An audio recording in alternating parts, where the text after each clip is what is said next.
குடிக்க தண்ணீர் கொடுப்பதன் காரணம், முன்பெல்லாம் யார் வீட்டிற்கு வந்தாலும் குடிக்க தண்ணீர் கொடுக்க சொல்வார்கள் நமது முன்னோர்கள். புதிதாக வருபவர் தெரிந்தவராக இருந்தாலும் தெரியாதவராக இருந்தாலும் குடிக்க தண்ணீர் கொடுத்த பின்பே மற்ற விஷயங்கள் பேசுவது மற்றும் அவருக்கு சாப்பிட ஏதாவது கொடுப்பது போன்ற நடைமுறை இருந்தது. இவ்வாறு வருபவர்களுக்கு முதலில் தண்ணீர் கொடுப்பதற்கு மிகச்சிறந்த காரணங்கள் உள்ளது. தண்ணீருக்கு மனிதர்களின் மனநிலையை மாற்றும் அற்புதமான சக்தி இருக்கிறது. ஒரு மனிதனின் கோபதாபத்தையும் வெறுப்புணர்ச்சியையும் மாற்றும் ஆற்றல் தண்ணீருக்கு உள்ளது.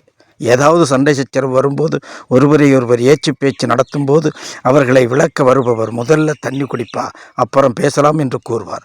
சண்டையிடும் நபர் தண்ணீர் குடித்ததும் தனது பேச்சில் ஒருவித சாந்தம் வெளிப்படும். இதன் அடிப்படையில் தான் வீட்டிற்கு வருபவர்களுக்கு தண்ணீர் கொடுக்கும் பழக்கத்தை நமது முன்னோர் உருவாக்கினர்.